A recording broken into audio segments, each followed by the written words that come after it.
All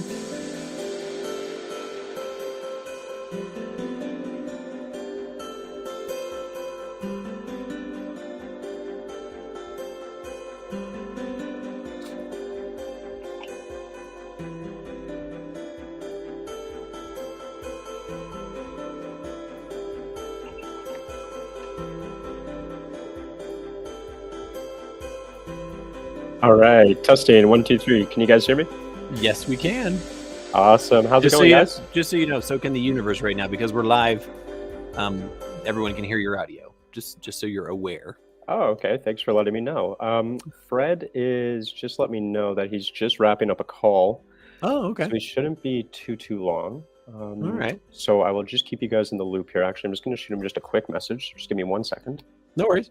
Mm-hmm.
At Moodle, where I worked on predictive learning analytics. And prior to that, I worked at a university here in New Hampshire. We have a university system which consists of a number of institutions, and one of them is Granite State College, which, despite the name college, does include university level courses, including doctorates. And I started there as an instructional designer, which is work that I've been doing off and on for the last 25 years or so. Mm-hmm. But when I arrived, they had just switched from Blackboard to Moodle, and they had done it very, very rapidly in response to a sudden budget cut. Mm-hmm. So instead of having to lay people off when the State Department cut their budget, they said, Blackboard to Moodle, make it happen, 6 months, which is insanely fast as a transition. But they did not have a Moodle system administrator when they did it. So I started in between my instructional designer job, working with faculty to help them get their courses online. I started tweaking the Moodle system. This wasn't my first rodeo. I have actually tweaked various learning management systems over the years. I had worked for Southern New Hampshire University, another company that advertises all over the place. And I had worked on developing reports for them using, at the time they were using Blackboard. So I'd written SQL reports for their data to help them understand what was going on. And in previous life, I worked for Sun Microsystems, now owned by Oracle, and did in technical instruction and data analysis about instruction and the effectiveness of instruction for them. So I've been part of the education world and the education data world all along, all through my professional career. I mean, I loved working at Moodle. Sure. But I couldn't do anything with the data that was outside of what we had at Moodle. And I had colleagues and people who were always contacting me and saying, but I want to be able to use this other data, and I couldn't do anything to help them. So now I feel like, all right, well, only for people who are working with IntelliBoard, but within that context, I'm doing research, and offering workshops that could apply to people even who aren't using IntelliBoard. I happen to think IntelliBoard is a good product and is a great way to gather all your data in one place so you can do something with it. But what I'm learning can be applicable elsewhere as well. So I feel really good about this being a good place to stand to contribute to our professional community knowledge about data and how it can be used to help education. People will learn better with the cameras on, but they are probably more focused on paying attention when the cameras are on. That said, there are times when I would like them to be able to work without the cameras. Mm-hmm. So when I taught statistics, I noticed that my English as a second language students were much more comfortable participating in a forum discussion where they could take their time reading and responding than they were in my face-to-face sessions, where they would be very shy and wouldn't really want to speak in front of other people. So I felt like the online forum privileged them in a way that they'd kind of been disserved before, where they had struggled in a face-to-face class. Now they were feeling like they were getting the attention and the time and the chance to explore ideas that they needed. That could apply with face-to-face as well. On the other hand, you don't really want your kids just playing Fortnite when they should be paying attention to class or watching Facebook videos or whatever it is. So I think there could be a balance. I think we could work on to try to help bridge that gap between people who are looking to see evidence that their kid is learning or that they're learning or whatever, and wanting to give students more of a voice in designing their pedagogy and having an open system.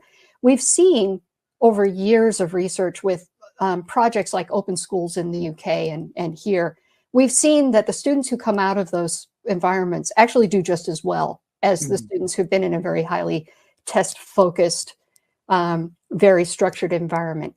On average. Does that mean that every student would do as well in every environment? No, probably not.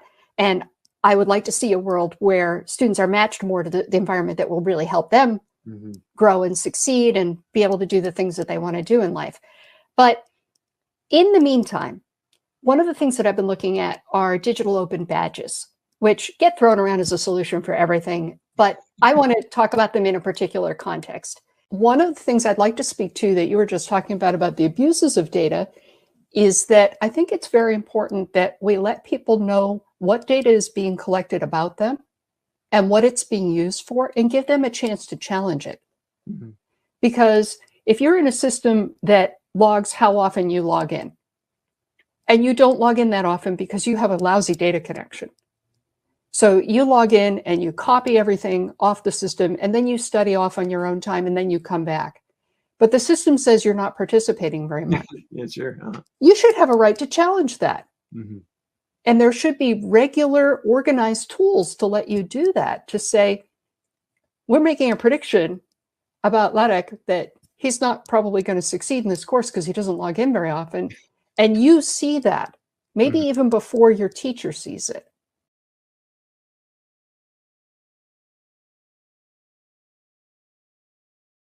So providing regular tools like that for everybody who's using a forum in any kind of system, or attached systems, like if they have, like we're doing right now, we're having a conversation, we have a chat sidebar that we could be using. If you're using Zoom and Google Classroom, a lot of chats are going to happen in Zoom. People are going to use that. Or maybe there's some other chat tool that all of your students tend to use.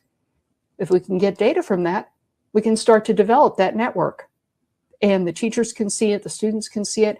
And there are some statistical calculations that we can make about network connectedness and centrality that we could maybe make some predictions. You know, we think that on the basis of this forum discussion, your students are more likely or less likely to succeed in the upcoming exam because they're more or less engaged in the discussion. It's a good question. I definitely don't feel like, I definitely don't feel like, I feel the opposite of a genius. I feel like quite an imposter a lot of the time. And I know from hearing from the team, I feel like we have a lot of the imposter syndrome in us. And I think I've been very lucky. I think I've always, maybe it's because I haven't been shy in putting forward my ideas potentially, but I think maybe the tying or the string that ties everything together is the fact that I don't know, always trying to look for something new, or trying to always be creative or push something a bit further potentially. But I think I've been very lucky, I guess, with the design. It's essentially just a design, skill. I think that's the way of learning. It's more of like learning either specific programs or specific skills, rather than, back in the day you get a piece of paper and you kind of hope that you can make a career from it. And maybe the career was design, engineering, accounting, law. Yeah. But I've noticed all my friends, and they've also gone into these areas with their degrees, but they've all kind of ended up in using a very niche program, or a very niche like software solution or something to kind of like as their job. So I definitely think like the skill of a program, or the skill of like maybe like finding new programs or finding new ways to do things, because there's always a new way of doing something, especially like with a lot of these, like it's like, let's just say it's a creative problem. There's always some new way to solve it.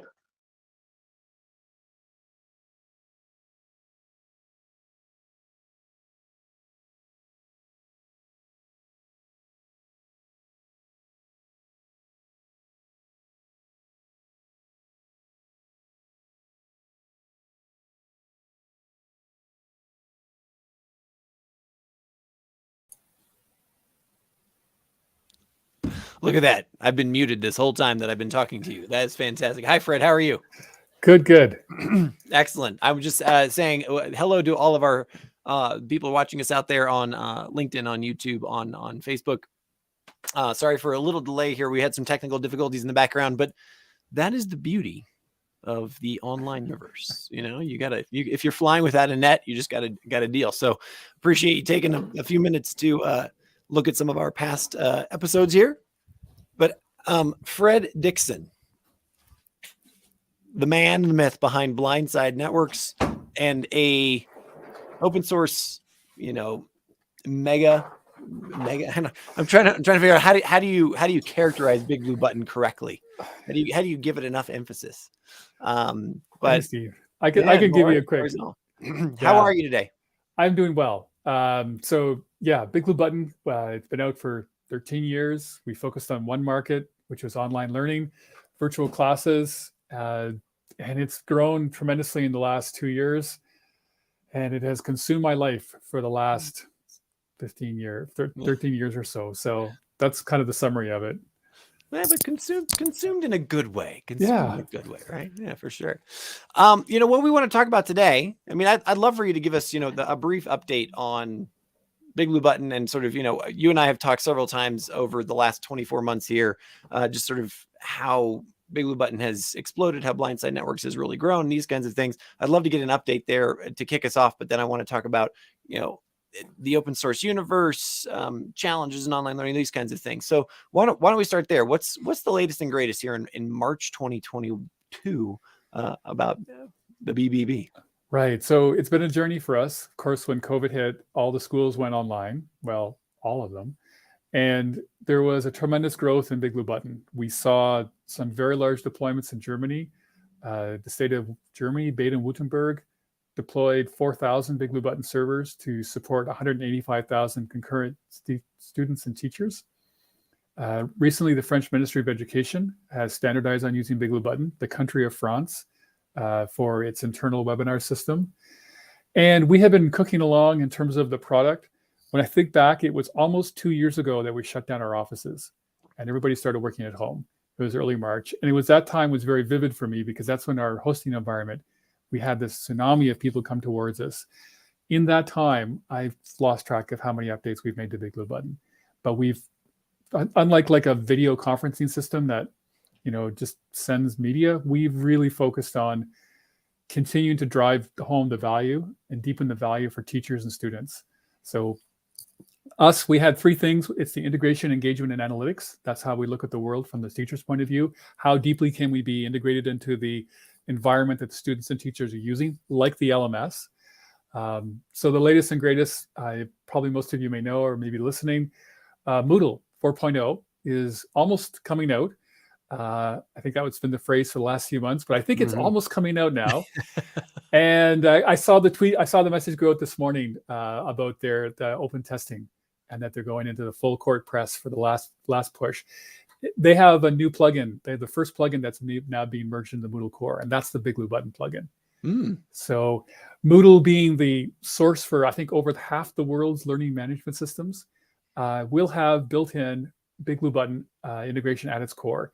And what does that mean? It means that everyone will have access to Bigbluebutton out of the box. So I wear two hats. I'm the product manager for Bigbluebutton, the open source, and I'm also the CEO for Blindside Networks. And so Blindside Networks will be basically providing a pool of free servers, free Bigbluebutton servers, that if you fire up Moodle 4.0, you'll see the Bigbluebutton integration. You'll see it has some credentials to come to one of our free servers. You're welcome to try Bigbluebutton out. Now, it's not production. We would say it's like 1 hour maximum recording, 25 users or less. Recordings will expire after 7 days, but it's meant for you to try it out.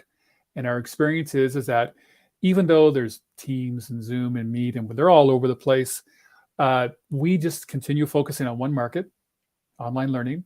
Our target users are teachers and students. And we know that if a teacher has a chance to try out Bigbluebutton, you can see the difference in terms of the deep engagement, in this case with Moodle, but it could be the same with, we're embedded natively into Canvas, we're embedded natively into Genzabar, we're embedded natively into Schoology. These are not LTI integrations. This is code in the core product. And what that does is it gives us a bit of an advantage. Like for example, in the Canvas integration, you can use the Canvas properties to say, do you want to be notified when a new recording is available? Like it's part of the Canvas code base. And the integration with Moodle, I think, is going to enable us to do even deeper integration. So I said there was integration, engagement, and analytics. Engagement obviously is during the live class. You know, the teacher wants to set up an effective learning environment. They want to teach content to the students and assess during the class, are the students getting what I'm doing? Right. And during the teaching, you know, if you think about constructivism, you need to have people involved. The brain is a muscle. You know, if I just sat and watched, you know, Stephen talk in a YouTube video, that might be entertaining, but if I can interact, or if I can interact with a teacher during the class, then the teacher can make sure that I'm applying my brain, learning. It's effort, right? It's like an extra muscle. And so the integration, engagement, and the last part is analytics. And we recently added to a latest release a live dashboard, which tells the instructor basically the answers to 3 questions. Who's in my class? And we'll give you the exact time. And this updates every 10 seconds. So you'd open up in a new window. So you're in Bigbluebutton. As a teacher can open up something called a Learning Analytics Dashboard. It opens up. You can see who's in the session, how long they've been there. And if someone joined for a minute and left for 30 minutes and come back for a minute, we'll show them they're only there for 2 minutes. You can see what the students are doing during the session in terms of like how long they're talking, how many chat messages, how many times they raise their hand, emojis. And this is data that's coming at you live, but cognitively, the teacher can't remember all of this. Sure. So it's who's been in the session, who's been active or engaged. And the last bit is what are the responses to all the polls? And from that, you can kind of tell who's learning. So if you're teaching a class online, it's 2 hours, you've covered a bunch of topics, and you want to just ask a couple quick poll questions, which we try to make it very easy to do in Bigbluebutton. Like your slide can actually have like a title at the top and like ABCD, and we'll pick it up that's an ABCD poll and give you a button labeled ABCD. You can click, get a response back from people, and maybe you have a couple slides. And then in the Learning Analytics dashboard, we'll show you all the results. Cool. So you can see, is there a particular question you asked that everybody just missed on? Or is there one student that a couple students got everything wrong, which case maybe those students need a little bit more help? From the student's point of view, like what is the difference between watching a live video or watching a video and engaging in a live class? You get a sense that the teacher, hopefully you get a sense the teacher cares about you. The teacher is aware and they care. So think about that live class. You've just asked 4 questions after sharing 30 minutes of content. 2 students are really struggling. They missed on all of it. If at that point you were aware of that and you could say, hey, Kathy, look, let's think about this as a different way. Or look, I'm going to give you guys a different way to think about this because I see there's 2 students that struggle for a moment. Or if we ever get to the point, like you do a quick private chat with someone, say, hey, I'm going to give you a different explanation in a few minutes. What's the message to the teacher or to the student? The teacher is aware, they care, and I'm getting some one-on-one time. So through integration to make it easy for the teacher to jump in and out of an online class, engagement, lots of ways to engage, to work that brain, and assessment. The biggest thing is we did the live learning analytics dashboard that basically acts as a co-pilot for the teacher, try to reduce their cognitive load and just highlight the data is coming at them, but just highlight it in a summary format so they could assess how the class is doing and how students are doing. Fantastic. Thanks for that update. Really appreciate it. And you also have teed me up great for kind of where I want to take us first in this conversation. Before I do that, though, I want to remind everyone we are live here on Facebook and LinkedIn and YouTube. And, we love seeing questions. The past couple of conversations, we've had a couple of great questions, which have taken us down unexpected rabbit holes. So if you are listening, please do throw them in the chat there. We do see them and we'll be happy to respond. Fred, you were talking about, essentially, you've teed it up that we have created a learning enablement environment, right?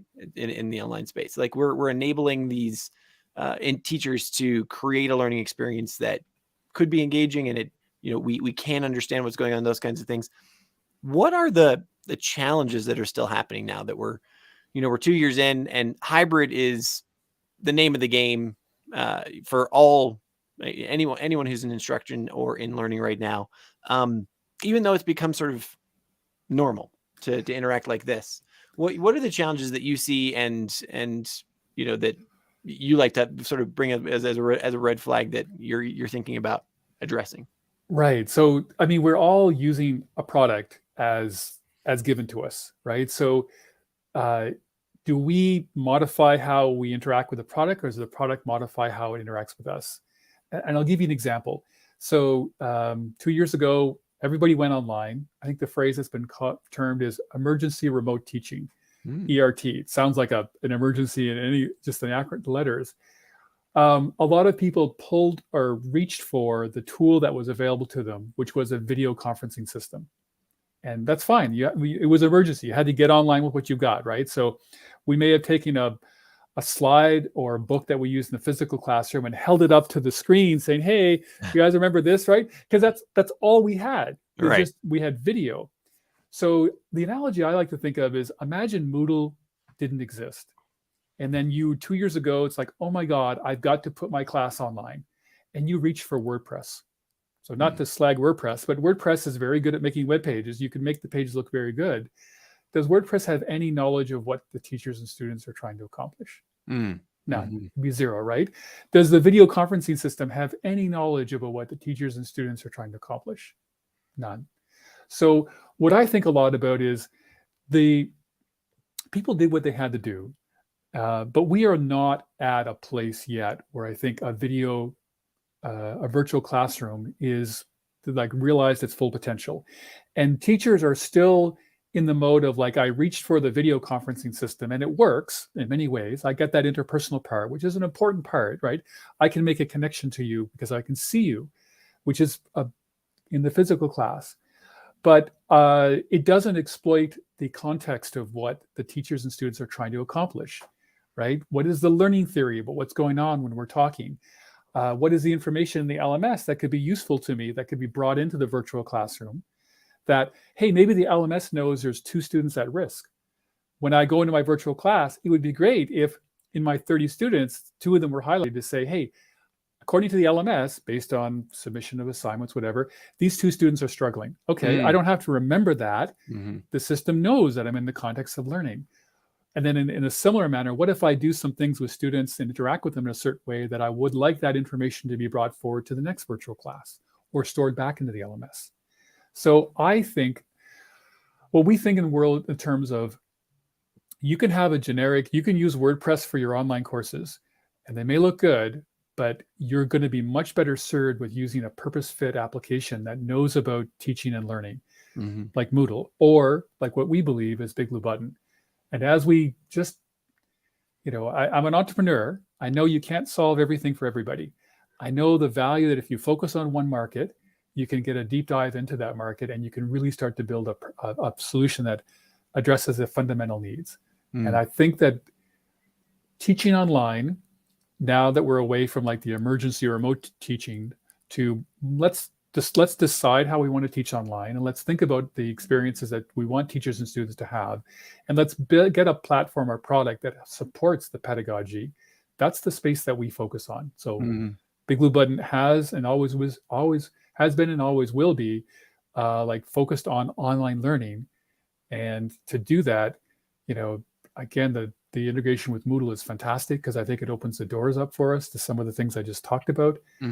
There's lots of things we can do for engagement, and analytics is, if you can't measure it, sometimes it's hard to improve it. If we can help the teacher out in a little way during the session to be more aware of what students are struggling in, that feels like we're helping them do their job. Have you gotten a sense that as we move to summer, move back into in-person learning, I'm watching, the people around me, both in sort of a from the remote work universe, as well as in the online or the education space. There's a real desire to get back human, get human again. Yeah. Have you found that means people are kind of just dropping the mic and saying, all right, look, that was nice. Okay, we kind of figured that out, Well, actually, I don't think they figured it out. So I think this emergency remote teaching, we went online. I'm in a video conferencing system. I'm holding my page up to the screen or my textbook or whatever. Is this working for me?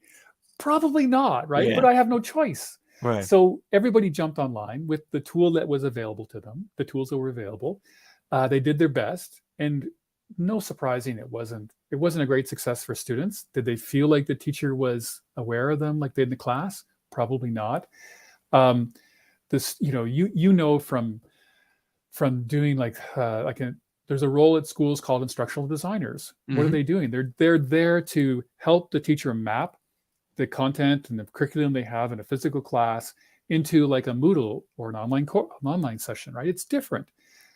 There was no instructional technology that was mapping your physical experience to the virtual class. You just had to do it. So I think it's absolutely important to get back face to face. Virtual classrooms are not meant to replace, but in the same way, like Moodle is not meant to replace, something else you're already doing, like the physical classroom. Moodle complements the first physical class. Like there are just things that are easier when you have Moodle. I'll use Moodle, but I could use Canvas or Schoology or anything, any LMS. I want to see the virtual classroom in the role where there is a time when I connect to people. And if you think to traditional classes, like when you and I went to school, what do you think the answer would have been if we said to the teacher, hey, can I get a recording for this class after you're done? Yeah, absolutely. Like, what? Yeah. Right? Or look, I can't drive to the school. Can you call me at home and I'll just do a virtual office hour with you? Right. Well, no.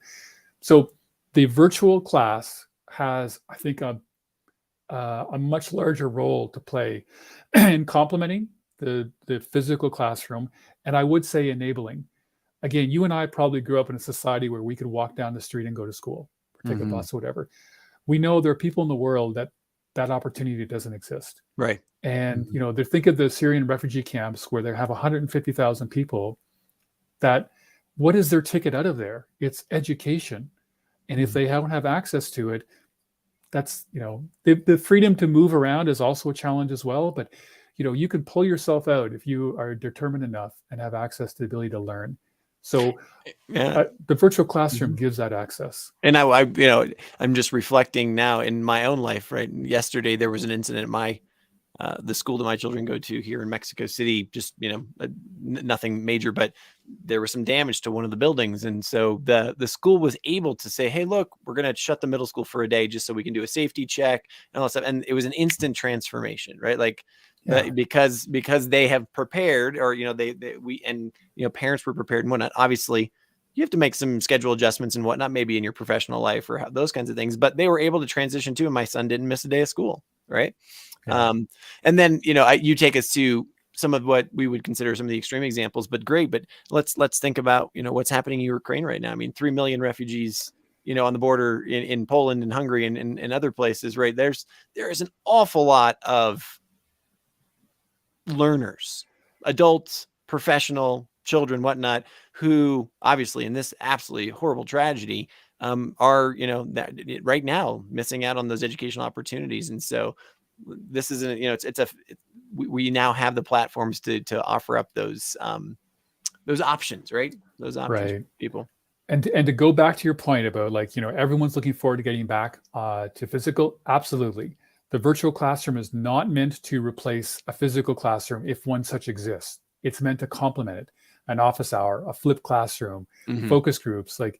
There was one customer we had, which they said the time they used Bigbluebutton was they told their kids, look, your exam is tomorrow at 5 o'clock. I'm going to be online from 1 o'clock to 3 o'clock. Just come in and ask me anything. I'm there for you. I'll have an open session. And, it was one of the best attended sessions, right? But everyone's learning, right? There was no class that everyone had to drive to, which would have been impossible. The teacher was able to connect at the point of time where the students needed help. And that underlies what the virtual classroom should only enable. It's a medium. Yeah. And then, going back to the virtual classes for people who don't have access to it, I absolutely agree. 100%. We have the tools are going to get better and better. Bigbluebutton is only going to get better and better. We learned a lot over the last 13 years. There's much that can be done for the online class in terms of making sure the pedagogy is underneath what we're doing. Just like Moodle based on constructivism, you think of Bloom's taxonomy or things that you want to help the learner go through the journey of, can I remember something? Do I understand? Can I apply it? Can I measure it? Can I evaluate? Can I create? How do I get them to do that in an online class so they're not sitting there just watching the screen and not getting value? There's lots of untapped opportunity. And I think instead of doing the emergency part, we're beyond that. People the virtual class will be a component of every school. I don't think any school is going to turn it off. We see an opportunity to keep making it better and better. And because we're open source, we see ourselves blossoming all around the world. Because we focus on this market, we can do things by focusing our resources on what the teacher and student needs. And I think there's kind of a rich ground in terms of analytics that we can give the teacher to help them teach better online or to be their co-pilot, I will say. You're flying a plane, there's lots of instrumentation. The co-pilot is there to kind of reduce your cognitive load and say, hey, I think there's some things that are important, or maybe there's some rough air coming up ahead, or you don't have to be all you're by yourself. If Bigbluebutton can be your co-pilot, then perhaps we can help you in achieving your goals as a teacher. Take me down you've touched on it several times, but take me down the open source path. Being open source has been, it's really important to Bigbluebutton. It's really important to you. What we know, the Moodle community, the open source project, writ large is people are extremely passionate about that as well. First of all, sort of give me your take on what does it mean to be open source and why it's important. And then let's talk about where things are going. Why is that continue to be important and why do we need to preserve it? Yeah. And I think the open source road is a longer one, right? It's not hard. It's easier in some respects to say, hey, I have an idea. Let's go raise some money, put a bunch of developers on it, do it. And that's a really good model. That's not what made Linux successful. Linux started over 25 years ago, 20 years ago. It was I remember I just left university. And I think we're talking it's 25 because it runs almost 25, all the world. Yeah. It runs almost all the world's servers, right? Yeah, actually it's right. I think it's actually probably close to 30 now. I remember 1991. Yeah. It's over 30 years.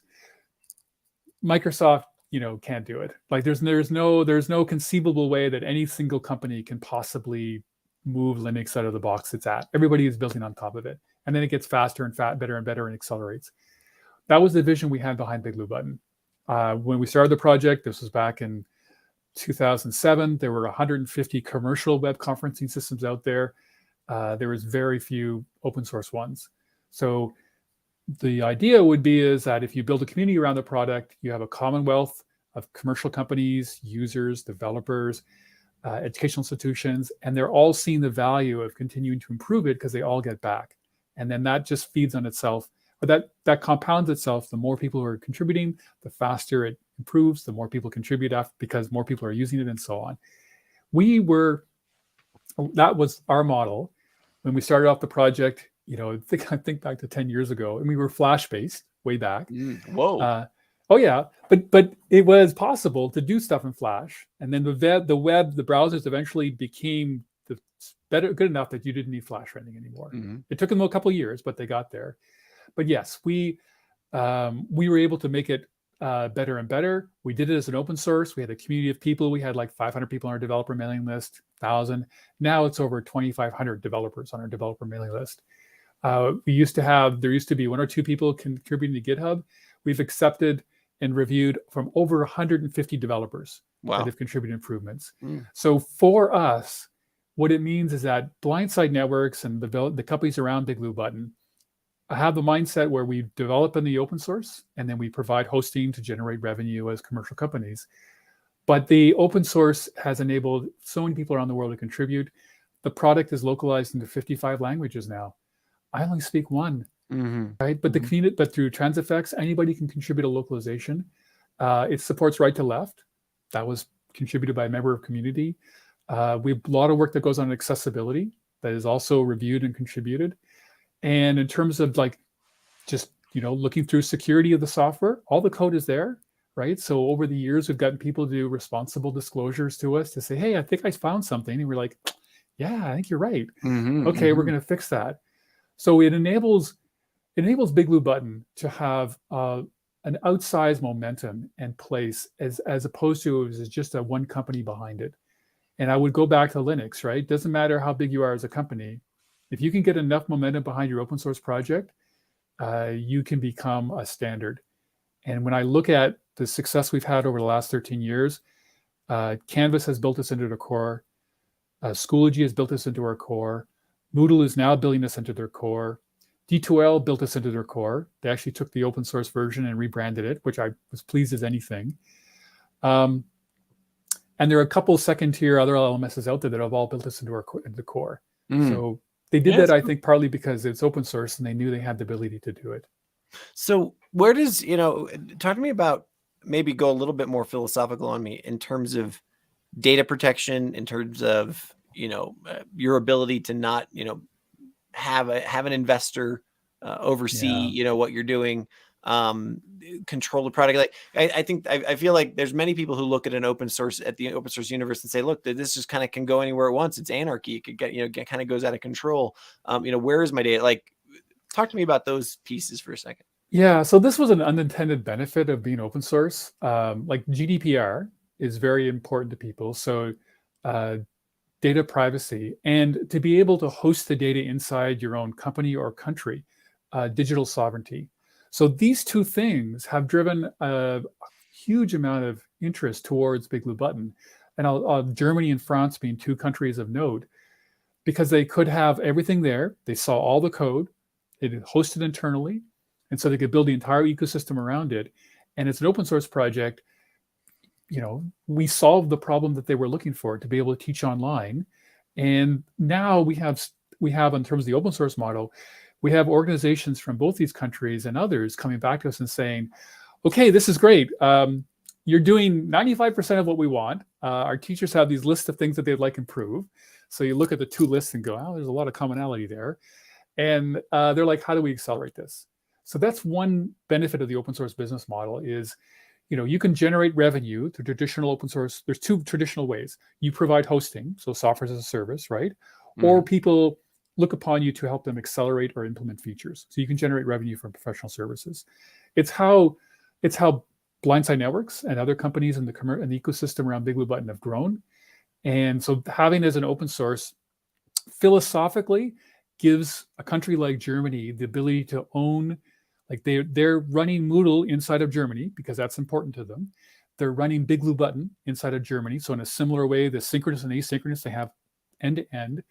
And from the point of view of an open source project, there's no greater, validation as to when someone designs you into their process or their product. And having been designed into a lot of schools now around the world, and a good chunk of them are coming back and giving back to the project. I don't measure it, but I look, if you send us a Transifex or bug report or disclosure in terms of some issues with accessibility or something, we all win because we'll fix it and the product will improve. So good for them, digital sovereignty, data protection, and good for us in terms of it. They're encouraged to give back because it's possible to give back. They can send us a pull request. We have a lot of we have a problem now where we have well, that's not a problem. We have a growing community, and it's starting to get diverse. When I think of Linux, I mean, there was Linus, and then he has like lieutenants that handle the various subsystems. We've essentially split up into groups now where some people are really focused on whiteboard, others on record and playback. And these things are all happening in parallel with people around the world contributing to it. So it's good for them and it's good for us. That's cool. You kind of taken me to the third part that I wanted to talk to about today. How do you manage the community? Like, how do you keep it alive? I assume, I meet entrepreneurs all the time, and you hear about, here's their greatest idea, and we know statistically, 90% of those people or 95 of them will, that the idea will fizzle or fade, or, hey, here's the next greatest thing. And, you hear about it for 3 months and then it kind of fizzles out and goes away. How do you keep one of these open source communities alive in 2022? There's a couple aspects to it. One is you have to make sure it's economically viable. I watched when we started the Bigbluebutton project, my co-founder, Richard Alam, his thesis was on successful open source business models. And I had already started 2 companies beforehand. So I kind of knew the pitfalls, and it's not hard. It's like you have to make sure you generate revenue. So giving your software away for free doesn't mean you give your time away for free. So I think we got it right in terms of like we are able to do this project in the open source, and the companies I see around the Bigbluebutton ecosystem, they've all grown. Partly because nobody knew what COVID was coming. So for better or for worse, it really it basically caused us to do probably 4 years of work in 2 years, in the last 2 years. And things just happened so much faster. Like the film strip just sped up. And there was a need, and we're all motivated to meet that need. It was our moment to say, look, the world needs a virtual classroom.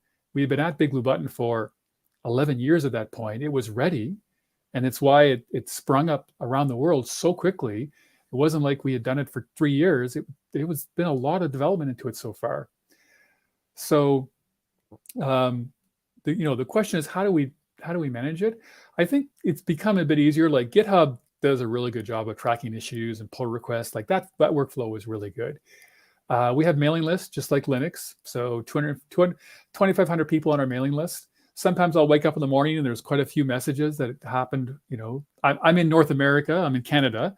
So, Germany, France, they have a couple hours ahead of me. But no, there's, as I said earlier, we've kind of broken more up into teams. And I still have the overall product management of it. But there are people who are really good now at various areas, like the audio, the video, the whiteboard, all these things that are now improving in parallel. And I think the community realizes that, there's a core group of developers. So when we do get submissions, they tend to be pretty good. Like, here's a description, and we have guidelines in terms of how people can contribute. And a lot of times, finding bugs, people are, here's the bug, here's a video of the bug, here's a step for you to reproduce. And we're like, man, that just saved us half the time. And so I think we're able to focus more on things that are going to be more beneficial because we have a pretty good idea of what we need to do in the product. I mean, we've listened to so many teachers, and we have a community willing to help us out. And we have a platform that, like, the open source project runs pretty well. And I have to say too, like, if you think about 10 years ago when we started the Bigbluebutton, where the browsers were, where computers were, and where the internet was, and now think of where it is today. Like, Chrome and Firefox are amazing platforms. The computers, like the Apple M1 chip, my MacBook Air, it just runs amazingly, right? And so you just keep thinking, like, what's the next 2 years going to be, like the 4 years? The internet, 5G. So we have this incredible little platform that we're building on top of that is only going to get better and better. And then really we have this platform of Bigbluebutton that we built out that has all these components and capabilities, and it just keeps improving at an accelerating rate. My point of view from a project manager point of view is just keep focused on the teachers and the students.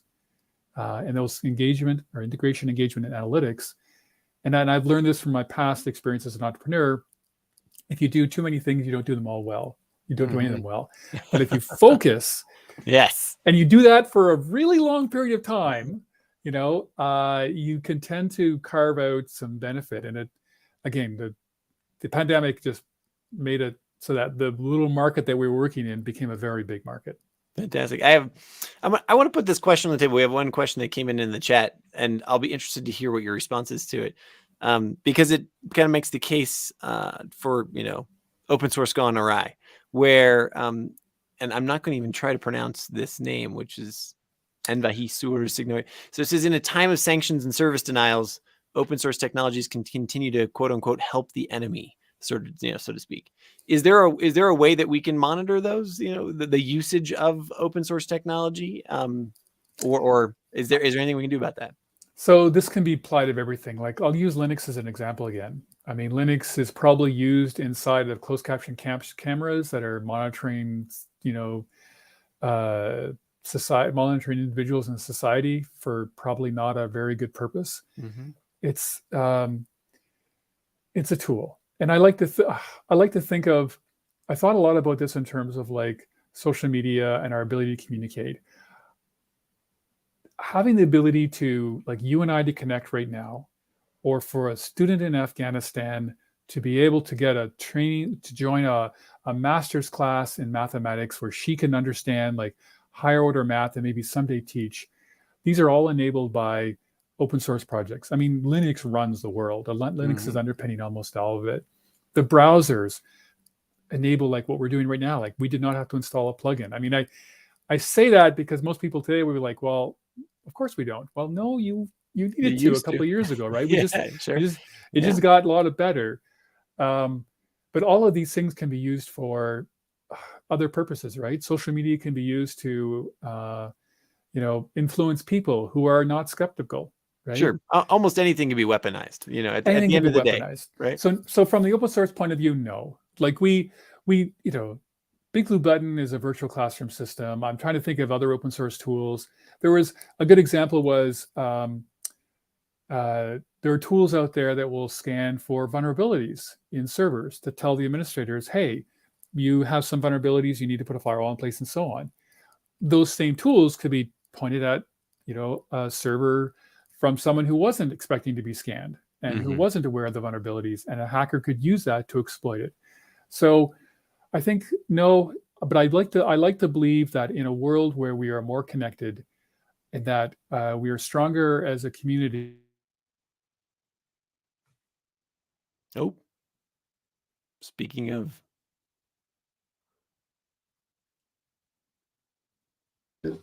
I'll just shoot him a message on Slack there. all right, yeah, I think we just had. I hope it's not a hiccup from the Mexico side here, which sometimes happens. But I can still see myself, and I'm still online, so I'm thinking Fred has hit a sunspot, which sometimes happens. But I really do want to get his answer to this question here, or to tie up his answer here. I just shot him a message, so we'll get him right back in here ASAP. Thank you very much, Brendan.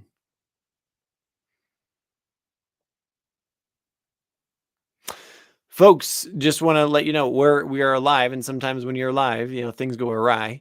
But you know, our guest today is Fred Dixon of Bigbluebutton fame, of Blindside Networks. He's the founder of Blindside Networks, and he's the project manager of Bigbluebutton. And we were talking about really kind of all things open source. You know, the open source manifesto, so to speak, greater, you know, in a greater definition, data security, data privacy, and we were just kind of talking about one of our somebody who was listening, one of their questions about, you know, how do we prevent open source tools from being used nefariously?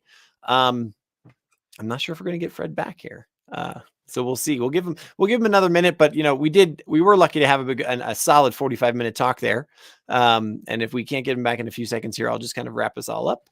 But let's see what happens. If not, you know, I'll remind you right now that my name's Laddick, and I'm talking to you from OpenLMS. This is the eLearn podcast and the eLearn Hotseat. And just want to remind everybody, this year, instead of doing the eLearning Success Summit, which was one event, we're doing something called the eLearn Success Series. And we had our first session, which was called the Designer Session in February. And that session was focused on instructional design and, how do you design great learning experiences? I think I may have Fred back. Our next session is coming up on May 4th, which is our instructor session. So we're going to be talking about all things around, being a better instructor, creating the learning experience better through the process of instruction. We have some great things around accessibility, around neurodiversity, around empathy, around, just essentially creating like that classroom that, learners love to be in. And I see Fred here. Oh, there he is. Are we back, Fred? Can you hear me? Yeah, my internet is flapping right now. No worries. I literally, I've explained to everybody, when you fly without a net and you're on the interwebs, that's just what happens. That's how it works. No, it just went out. So I'll switch back to my phone. But look, I was going to make one philosophical. Yeah, go ahead. Yeah, wrap up your thought there. Wrap up your thought, because I was going to say we were kind of coming to the end there, but let's tie it in a bow. Okay, let's leave it on a positive note. Look, the technology has enabled a much more connected world. I believe it's lifting the opportunities for so many people. I had a chance to talk with a not-for-profit in Bangladesh, which was using bringing kids who were living in, basically it's called like tents, bring them into a class, teach them some social networking tools, teach them how to do some basic graphic design. Through Fiverr, they were able to get some projects going. And some of the kids were now able to earn 4 or 5 times what their parents were earning. Wow, that's life-changing to them, right? Enabled by technology and internet. So I believe this is I believe in the entrepreneurial opportunities of what virtual classrooms provide, but I'm really all in on the social benefit of what we can do for Bigbluebutton. And to see it used around the world only encourages us to make it better for teachers and students everywhere. Yeah, I thank you so much. I really appreciate you bringing that. And I want to also offer up on the positive note, one thing that we tend to think of, these negative, these externalities or these negative pieces, these negative, these bad actors in an open source project or in a project like this. Here's the good news as well. The world is only more visible, and it's only more open, and it's only more, transparent every day.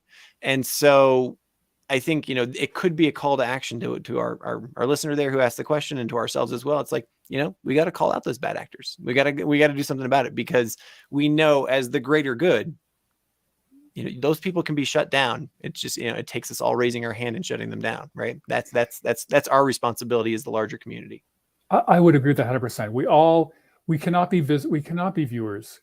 We have to participate in society. It takes a village to raise a family. We live in a world where we're now more connected. It is incumbent upon all of us to take action where we see inequalities or prejudice or hate. We only embolden other people if they have the same platform that we have and they use it and we don't. Right. Exactly. On that note, who knew this was going to become power to the people? But Fred Dixon, CEO of Blindside Networks and product manager of Bigbluebutton. As always, it's a super pleasure to talk with you. Thank you for sharing your views today, and I will look forward to the next time we get to speak. Thanks a lot, Stephen. Take care. Ciao.